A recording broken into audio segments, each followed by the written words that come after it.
Muy buenas tardes. Ahora tenemos a Claudia Gabriela Ortiz Chao, am, doctora, creo o candidata a doctora en, arquitectura a través de la University College London para especializada en Space Syntax. También maestra en la UNAM de licenciatura, maestría, de algunos posgrados y bueno, nos trae una presentación en la que estamos muy emocionados. Bienvenida, Claudia. Te damos la palabra. Muchas gracias, Ángel. Pues muchas gracias a ti, a Conscious Cities, por la invitación. Pues ya para no colgarnos con el tiempo, voy a compartirles pantalla. Luego, me avisan por favor si no se ve.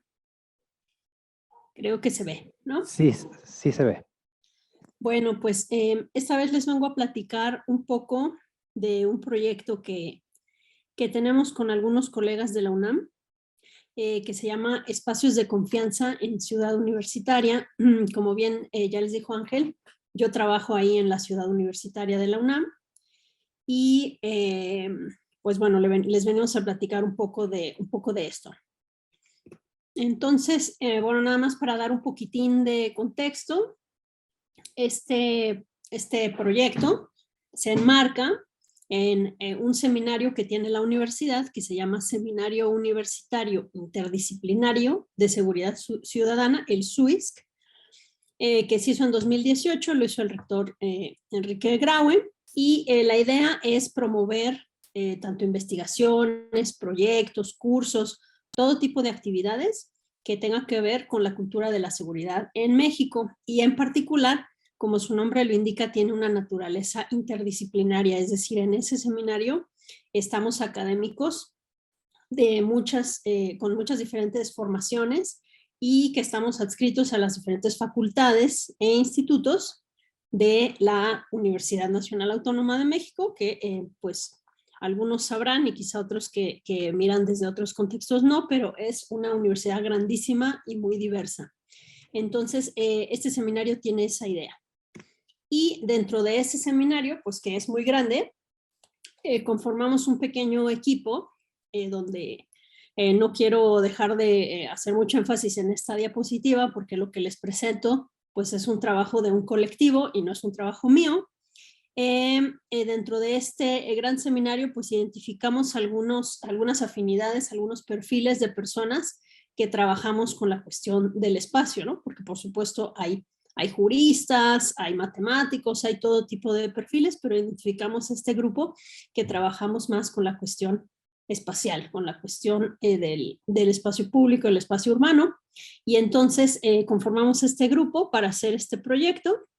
Este proyecto lo encabeza, lo coordina la doctora Julián Boudreau, que está en el Instituto de Geografía, pero como verán ahí en los logos y en ese listado, pues estamos varias entidades, ¿no? Está el Instituto de Investigaciones Económicas, el Instituto de Investigaciones Sociales, mi facultad y la Facultad de Filosofía y Letras, particularmente el Colegio de Geografía, en cuanto a los académicos, y también es muy importante aquí resaltar que también tenemos estudiantes participando también con muy diversos perfiles, ¿no? Que vienen de cada una de estas, bueno, de estas facultades, o bien están trabajando en los institutos o son alumnos de algunos de los profesores que están en los institutos y que, como verán, pues tienen también unos perfiles muy distintos, ¿no? Hay latinoamericanistas, está Andrea, que es una psicóloga ambiental, geógrafos, arquitectos.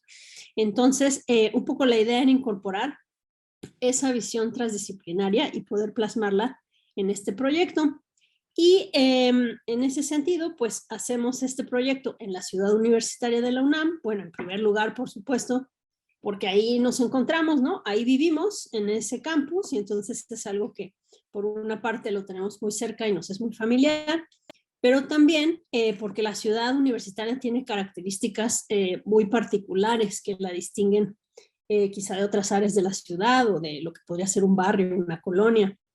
La ciudad universitaria cuando se hizo, cuando se conceptualizó primero. No sé si muchos sabrán, pero originalmente el campus no era un campus, sino que eran edificios que estaban en el barrio, en el centro de la Ciudad de México. Se le llamaba el barrio universitario.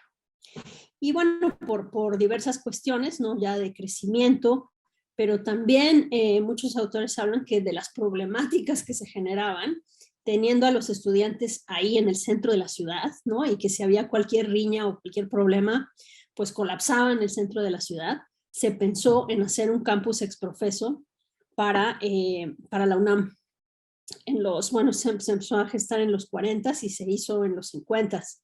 Y les digo que es un espacio muy particular porque cuando se hizo, pues se hizo a las afueras de la ciudad, ¿no? No había en la ciudad consolidada ninguna extensión de terreno vacío donde se pudieran cubrir todas las necesidades de hacer una ciudad universitaria con todo lo que requería. Y entonces se instaló a las afueras de la ciudad, ¿no? Donde todavía ya no era ciudad, todavía era rural, en lo que ahora conocemos como los Pedregales. Entonces, bueno, eso en primera le confiere un estatus particular. Y luego también las condiciones en las que se trajo para acá, que por un lado, se liga íntimamente con el hecho de el gobierno de Miguel Alemán, que lo toma como el proyecto de su administración, y entonces muchas de las ideas de su administración se ven reflejadas en este proyecto por un lado, y por otro, pues que las ideas que reinaban en ese momento eran las del movimiento moderno, y entonces eso también se ve en el campus, ¿no? Que es esta gran extensión de terreno con unos grandes espacios abiertos, los autos separados de los peatones, y entonces si se fijan se ven como estas porciones, estas islas donde los edificios están como a la orilla y adentro hay grandes espacios y son como estas porciones aisladas, ¿no? Que solo están conectadas por las vialidades. Y además que también tenía ideas de la ciudad jardín, y entonces tenemos lo que es la reserva y todo este cinturón natural y estas grandes áreas verdes. Entonces, todas estas condiciones pues también son parte de lo que lo hace lo que es ahora, ¿no?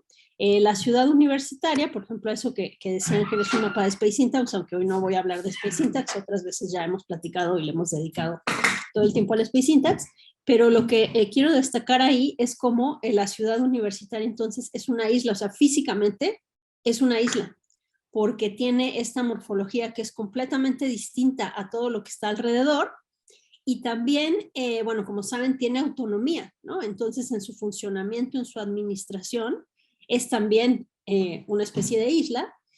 Y también cómo, bueno, por supuesto la ciudad creció y la mancha urbana envolvió, ¿no? Esto que una vez estaba en la periferia, pero cómo los contextos que la enmarcan también son muy particulares, porque del lado poniente tiene el Pedregal de San Ángel, que es aquí donde la malla se ve un poco más abierta, que son casas de nivel residencial, ¿no? Donde son grandes terrenos y por eso la malla se ve tan abierta. Y en el lado oriente tiene otro pedregal, que es el Pedregal de Santo Domingo, que es de origen una invasión irregular que se da en los 70s. Y entonces tiene, bueno, es un lugar muy interesante, ¿no? Porque tiene cosas muy interesantes que investigar, por ejemplo, en términos del arraigo, porque pues la gente vino y con sus propias manos construyó ese fraccionamiento, pero también en relación a los estigmas, ¿no? Que tiene esa sección, ¿no? De que por ser una colonia popular, pues pareciera que pues nuestros problemas no son nuestros, sino que nos vienen de allá, ¿no? O algo así. Entonces, por eso les digo que la CEU es muy particular en muchos sentidos. Ah, bueno, es esa isla de ahí. Y entonces todo este contexto, nosotros nos juntamos y decidimos que quizá, pues nosotros no siendo abogados ni juristas, ¿no? Quizá no nos interesaba tanto verlo desde el punto de vista de la seguridad, porque pues la seguridad siempre conlleva que si hay seguridad también hay inseguridad, ¿no? Y entonces siempre es como que lo que está dentro de nuestros confines es seguro, pero lo otro, lo que queda más allá de ese borde, pues ya es inseguro, que tiene que ver un poco con lo que les decía, ¿no? De estos estigmas que hay alrededor de los barrios que también están alrededor de la universidad. La universidad, aunque en ciertas maneras es una isla, pues no está aislada, ¿no? Se inserta en un contexto también urbano. Y también porque la idea de seguridad pues siempre nos viene desde la autoridad, ¿no? Entonces conlleva cierta idea de jerarquía y de verticalidad, con la que quizá no pensábamos que era la mejor manera de entrarle a esta cuestión de cómo es la CU y qué está pasando en la CU. Y entonces decidimos mejor abordarlo desde la perspectiva de la confianza, ¿no? Porque sabemos que a diferencia de la seguridad, pues la confianza no es jerárquica, ¿no? Sino que es mucho más horizontal, mucho más incluyente y que por ahí trae implícita una idea de que es participativa, ¿no? De que se tiene que generar de abajo y todos tienen una voz y todos tienen algo que decir para que haya confianza. Y además, pues que no es esta idea dicotómica, ¿no? Entre lo seguro y lo inseguro, lo bueno y lo malo, sino que es un poco más, abarca más una diversidad de sujetos, de perfiles, de intereses, de interacciones. Y entonces decidimos por eso investigar los espacios de confianza y no los de seguridad e inseguridad. Y nuestro objetivo fue identificar estos espacios, pero también en los momentos y las características donde se generan estas dinámicas de confianza. ¿Qué prácticas son las que contribuyen a que haya confianza? Y qué tipo de sujetos, ¿no? Cómo habitan la CU y en sus diferentes perspectivas, qué es esa confianza y dónde sucede y qué características tienen esos lugares. Y entonces embarcamos esa búsqueda de los espacios de confianza en CU a través de, bueno, varios métodos, pero principalmente lo que les voy a hablar hoy es de la parte de la cartografía participativa, porque justo nos interesaba saber dónde y cómo se genera, pero poder ver esto en el territorio.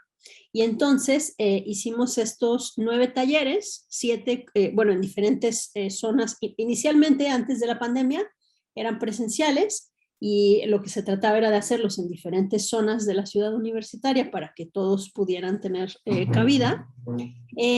Pero luego con la pandemia los últimos los tuvimos que hacer de manera virtual, que eso también fue toda una experiencia, de eso podíamos también hacer otra plática.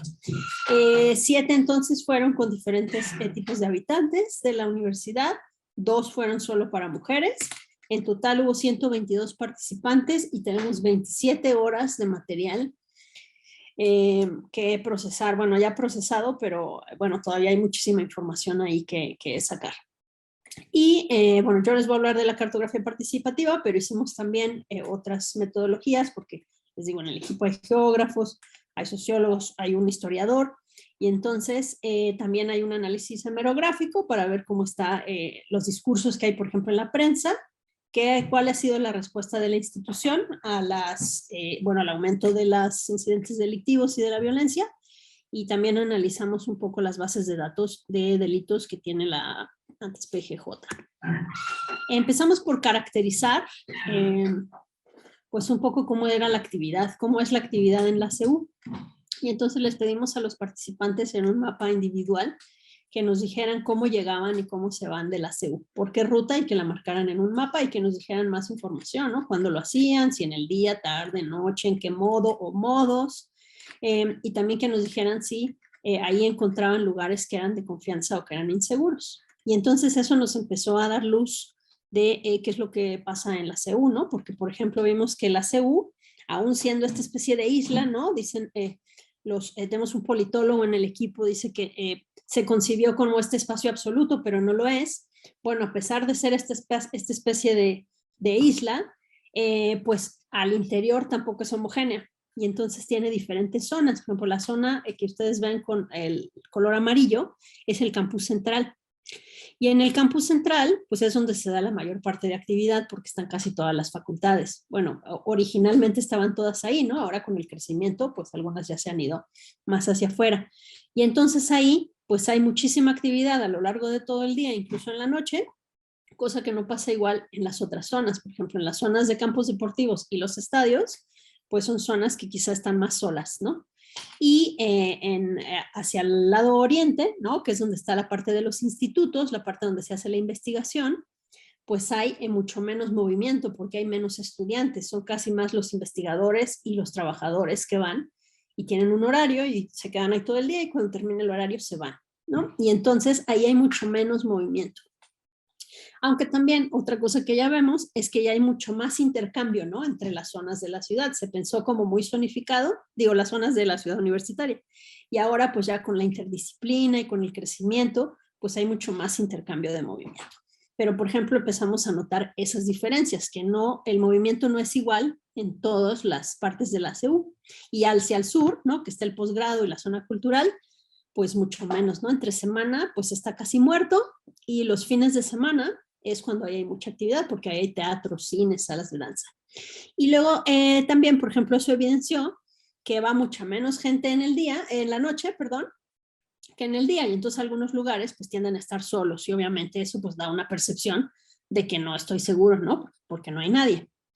Y luego también hicimos otro ejercicio donde de manera, bueno, ya les decía que en el mapa individual, pero también en un ejercicio colectivo, les pedíamos a las personas que nos dijeran dónde se sienten en confianza, ¿no? Y que hablaran, dijeran por qué o qué características tienen, qué hacen ahí.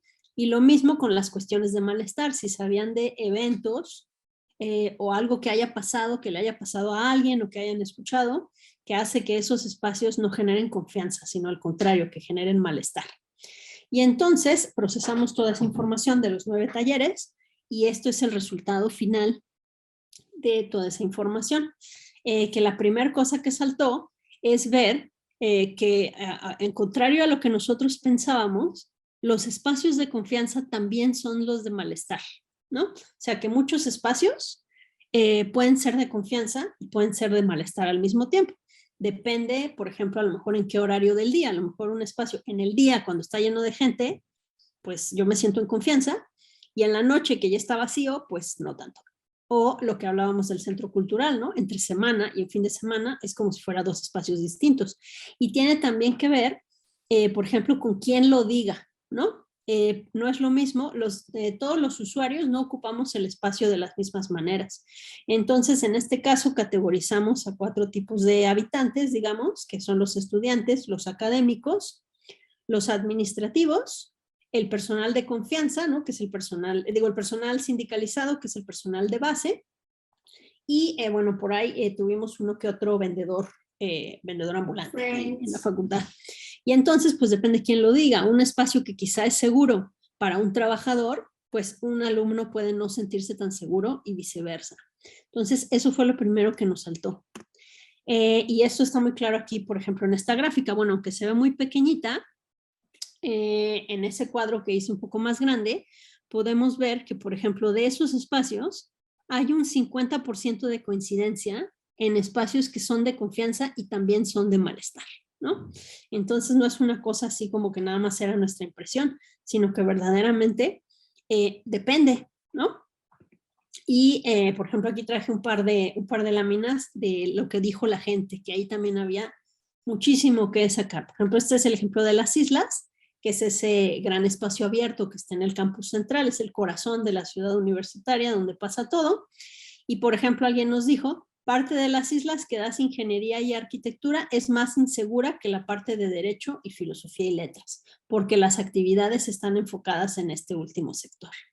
Y otra persona dijo, los fines de semana genera confianza que haya familias y perros, ¿no? Entonces el mismo espacio puede ser seguro o inseguro, depende de la zona, depende de quién lo diga, depende del horario y depende de qué enfoque le den. O este de Centro Cultural Universitario, lo que les decía, que alguien dijo, en la noche ya no es tan padre, o ya a horas avanzadas ya no es tan seguro. Pero otra persona, por ejemplo, dijo, se siente seguro incluso de noche, ¿no? Entonces, pues precisamente es muy subjetivo.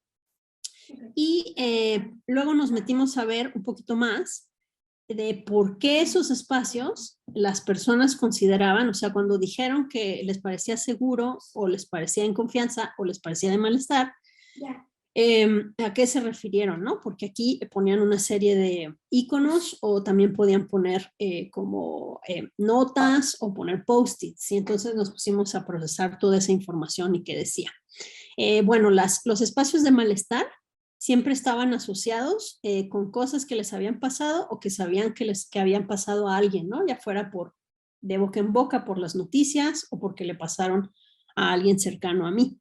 Y entonces siempre tiene que ver con las cosas que se relacionan a los delitos, ¿no? Pues que a alguien le robaron, que a alguien le acosaron, pero lo que es interesante aquí también es ver cómo está tan distribuido, ¿no? O sea, tanto en las facultades, en los espacios abiertos, en los espacios culturales, y esto todavía es como mucho más evidente en los espacios de confianza, donde fíjense lo que está hacia el lado izquierdo, ¿no? ¿Qué es lo que la gente considera que hace a los espacios de confianza? Por ejemplo, hasta arriba están las actividades deportivas y culturales.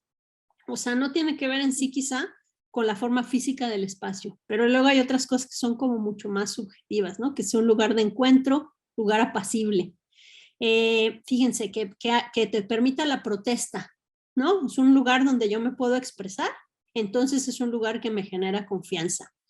Que haya reflexiones en torno al género, bueno, como saben, el tema de género ahorita está en todas las agendas, que haya actividades, ¿no? Un lugar de comida, un lugar de estudio, que haya sororidad, por ejemplo, ¿no? Que es algo completamente intangible. O muchos dijeron, bueno, que haya consumo de marihuana, a mí me parece que lo hace un lugar seguro y no un lugar inseguro. La presencia de niños, por ejemplo. Entonces, por ejemplo, eso nos llamó mucho la atención, ¿no? Cómo, pues depende quién lo diga, pero cómo está distribuido en todos los espacios. Cualquier espacio puede ser de confianza o de desconfianza, depende. Y luego también esto cambia, les decía, depende quién lo diga, ¿no? Por ejemplo, para las mujeres es muy importante, fueron muy importantes las actividades deportivas o, por ejemplo, el servicio comunitario y la disponibilidad de información. No tanto así para los hombres, ¿no? Para los hombres, por ejemplo, hablaron de que se permitiera sí el consumo de bebidas alcohólicas y marihuana. Entonces, depende mucho quien lo diga, es qué es lo que va a hacer ese espacio de confianza o no. Y lo mismo pasa con los roles, ¿no? De los que les hablaba. No es igual cuando lo dice un académico que un estudiante, que un vendedor ambulante. Entonces, bueno, eso nada más es una probadita, ¿no? De lo que tenemos. Pero sobre todo lo que concluimos es, a nosotros nos interesaba ver qué era lo que generaba esos espacios, sí en términos de actividades, pero también en términos del espacio físico, ¿no? Para poder decir a las autoridades, mira, aquí falta que le pongas más luminarias, falta que des esto. Entonces, encontramos que efectivamente hay cuestiones del espacio físico y de la forma, y pues que tiene que ver también con la forma general que tiene la ciudad universitaria, ¿no? Todo esto que les platicaba al principio, que es muy particular. Pero también depende pero cualquier espacio podría volverse entonces de confianza o malestar, ¿no? Y depende mucho más de lo que sucede ahí y también de las personas que hacen que esas cosas sucedan, ¿no? Y no nada más de las prácticas programadas, ¿no? Sino de cuestiones espontáneas que a veces se dan. Y también pensar que las personas que habitan la CU no es un perfil, un tipo de persona, ¿no? Porque a veces se habla como de el universitario y pareciera que que todos son igualitos y que es un perfil homogéneo.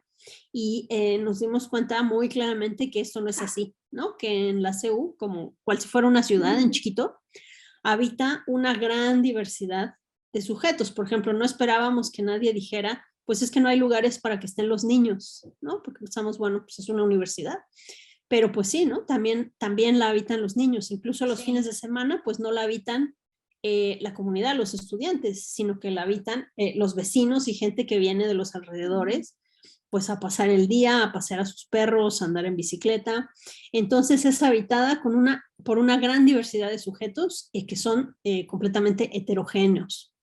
Y también, pues dependiendo del perfil, de lo que hagan, estos juegan diferentes roles, incluso en el tiempo, una misma persona puede jugar diferentes roles, ¿no? A lo mejor entre semana va como estudiante y luego en fin de semana, pues ya nada más va a disfrutar el espacio público o en otro día va como manifestante. Entonces, eso es importante también verlo, ¿no? Que estos sujetos tampoco son dinámicos, ¿no? En el tiempo también pueden cambiar y jugar diferentes roles. Y que también tienen diferentes formas de apropiación, ¿no? Para alguien el poder protestarse es muy importante y eso le genera confianza, y para otra persona que haya protestas, pues quizá le genera malestar. Entonces, las formas de apropiación de toda esa diversidad de sujetos, pues también son muy diversas. Y también estos sujetos, dentro de estos diferentes momentos, roles y maneras de apropiación, pues tienen diferentes tipos de interacciones, ¿no? Tanto en el cuerpo, pero también simbólicas. Y por eso ponía todas estas imágenes, ¿no? De las manifestaciones, de la violencia de género, de la apropiación del espacio. Y no está mal, ¿no? Está bien permitir también esas otras maneras de apropiarse que no sean las que van desde la autoridad, desde la verticalidad, porque estas prácticas generan confianza. Y entonces, bueno, ¿cómo generamos estos espacios? Pues algunas de las ideas, que no es exhaustiva esta lista, pero algunas de las cosas que han salido de lo que hemos estado discutiendo en el colectivo, pues por supuesto con la participación y la escucha de todos los actores, ¿no? Que ya hemos hecho mucho énfasis en que son diversos. En particular vemos que el espacio sí está muy masculinizado, entonces pues mayor participación de las mujeres que sientan que hay espacios seguros para ellas. Para los niños, que ya decíamos, ¿no? Que mucho se habló de que no hay espacios para los niños y que este espacio sea una co-creación, ¿no? No venga desde lo vertical, no venga desde arriba. La articulación de las diferencias y la producción de dinámicas que permitan que esas diferencias se encuentren, se cuiden, ¿no? Procurar mucho el cuidado. El cuidado siempre genera estas atmósferas de confianza, tanto el autocuidado como el cuidado del otro y por supuesto la empatía.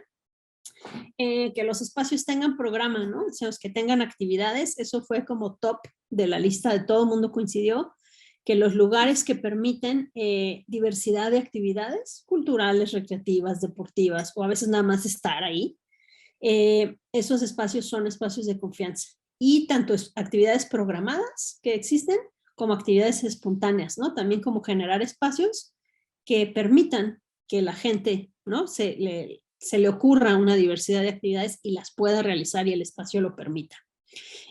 Bueno, también diversidad de actividades, ¿no? Que permitan que siempre haya gente, de comercios, de lugares de comida, que también son muy solicitados porque pues hay estudiantes y trabajadores que pasamos ahí todo el día, bueno, antes, prepandemia.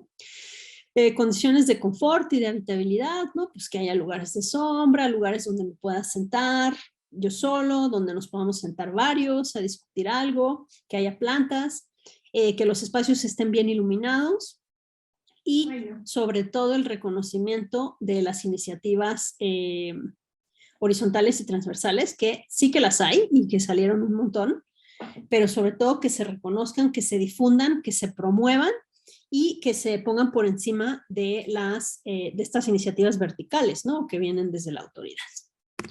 Y creo que eso sería todo. Ahí está mi correo por si alguien que quisiera mayor información. Y voy a hacer esto chiquito. Oye, ¿qué vas a hacer pijama? ¿Pudieses poner la diapositiva anterior, por favor? ¿Está? Esa. Bueno, ¿Quieres que la ponga grandota de pantalla completa? Si quieres. A ver. Muchas de las variables que ibas mencionando que van generando estos espacios tanto de confianza o de malestar, tenían que ver con muchos aspectos sociales, también como de actividades que tengan que ver un poco también con la interacción. Y de ahí como que de forma, en el quinto punto, como que tocas ya algunas cuestiones del espacio físico, ¿no? La sombra, vegetación, iluminación, lugares para sentarse. En cuanto al espacio físico, en el análisis que hicieron, por ejemplo, en específico, en este 50% que abarcaba ambas, ¿no? De confianza y desconfianza, ¿qué variables del espacio eran las que se podían ver en ese espacio? Porque se me hace algo muy, muy interesante que puedan darse los dos, pero ¿cómo se analizó el espacio en ese caso? A ver si entiendo bien la pregunta, es como ¿cuáles otras cuestiones en términos del espacio físico salieron? ¿O tiene que ver más con la metodología? No, sí, ¿cuáles otras salieron en cuanto al espacio físico? Pero puntualmente en estos espacios donde se juntó tanto la confianza como la desconfianza. Ah, ok. Eh, bueno, sí, son como dos preguntas.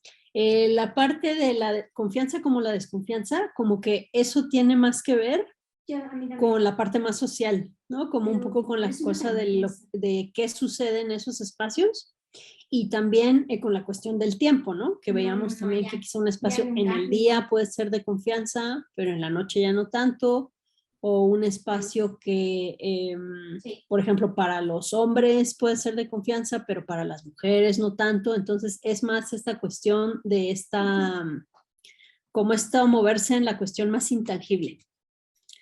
Y en relación a las características físicas que salieron, porque luego hicimos un tercer ejercicio donde le preguntábamos a las personas que pues nos dijeran cuál sería su ideal, ¿no? Si pudieras hacer lo que quisieras en la CEU, ¿qué harías? Y de ahí también pues salen muchas cosas, ¿no? De lo que la gente espera y para lo que para la gente es un espacio de confianza. Pero en términos de las cuestiones más físicas, como más del ámbito, digamos, como de los arquitectos, los diseñadores urbanos, yo diría que está por un lado las cuestiones que tienen que ver con el confort, ¿no? Que tenga sombra, que tenga áreas verdes. Luego yo metí ahí la iluminación porque nada más hice un rubro de confort y habitabilidad, pero hay otra parte que tiene que ver como con sentirme seguro en el sentido más como de, no de security en inglés, sino como de safety, ¿no? Es decir, que tenga iluminación, que tenga cruces peatonales, que yo pueda dejar mi bici y no me la roben, o sea, más como en ese sentido, ¿no? Y otro te iba a decir, y el otro, el que tiene que ver con, que también en parte tendría que ver con la parte del diseño, lo que tiene que ver con las actividades, ¿no? Con el programa. Los lugares que tienen tanto actividades que promueven que siempre haya gente, por ejemplo, los lugares donde venden comida siempre son súper seguros.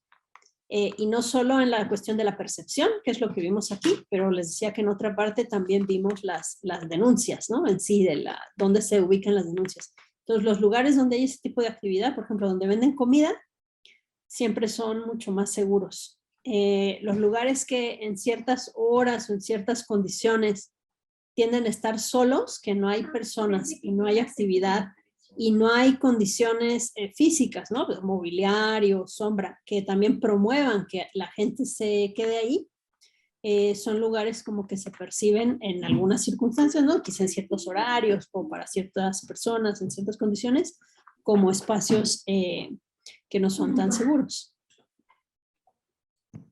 Ok.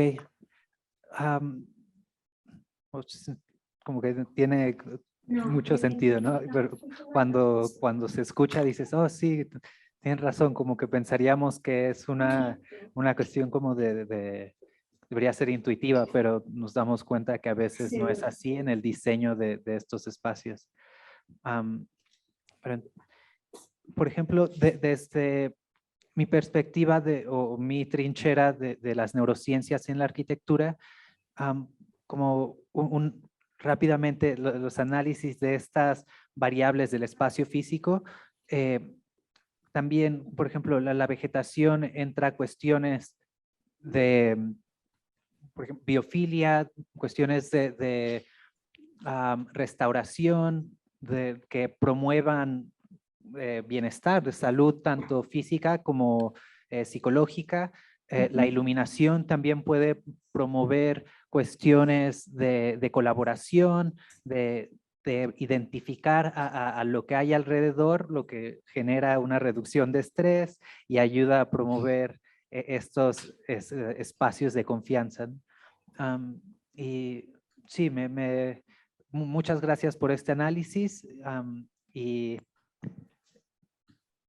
como que de aquí pueden salir muchas posibilidades de cómo ir interviniendo, ¿no? Sí, quizás son cosas como dices que pareciera como que son muy obvias, pero luego no, no son tan obvias, ¿no? Y también reiterando esta cuestión de cómo pues cada quien desde su trinchera, desde su persona, desde su rol, desde su momento, su temporalidad, su cuerpo, etcétera, lo ve. Pues también entonces recordemos que aquí los que toman las decisiones pues son las autoridades, ¿no? Y entonces las autoridades también viven el campus de otra manera y quizá estas cuestiones que son como de las personas que viven en la cotidianeidad, estos espacios, y que para nosotros sean muy obvias, pues a veces para las personas que toman las decisiones no son tan obvias, ¿no? Entonces, un poco también, pues la idea era esa, ¿no? Como evidenciarlo pues con datos, con los testimonios de las propias personas, pues también para informar a la autoridad, ¿no? Y decir de, mira, a lo mejor pues los usuarios están percibiendo esto y están viviendo estas cosas. Y pues quizá las decisiones y el presupuesto se está yendo a otras cuestiones, ¿no? Porque a menudo pues cuando hay cuestiones que tienen que ver con la inseguridad y la violencia, pues la respuesta inmediata es como de vamos a cerrar y vamos a poner rejas, cámaras, guardias, policías. Y pues aparentemente, o sea, sí, algunos mencionaron estas cosas, pero no es como lo más, no es como lo más importante, ¿no? Y entonces pareciera obvio, pero a veces no lo es tanto. Sí, y creo que aquí es algo que ha salido en varias de las ponencias, es la importancia del análisis de este tipo de trabajo para informar no solo a las personas que a veces toman las decisiones, sino también a los ciudadanos y de incluir las voces, esta parte de la inclusividad, de la equidad de todos los usuarios, ya que a través de eso podemos realmente empezar a trazar una línea de hacia dónde sería como que un cambio real, no solo un cambio puntual de poner rejas y cámaras, que tal vez por el mismo costo se pueda hacer otra intervención que realmente promueva la confianza y no solo quiera quitar una cuestión de que ya no suceda ahí ninguna actividad, que ya se pierda ese espacio. Sí, yo creo que eso que dices es súper importante porque también vimos y creemos que la confianza es como esto que se construye en el largo plazo y también dura en el largo plazo, ¿no? Y pues quizá poner una reja, pues de momento a lo mejor soluciona algo, pero en el largo plazo no construye nada, ¿no? Sino puede generar otros problemas. Entonces, pues sí, yo creo que eso es muy importante. Si queremos soluciones de largo plazo, pues tenemos que involucrar a todas las personas que viven en ese espacio y que son las afectadas, ¿no?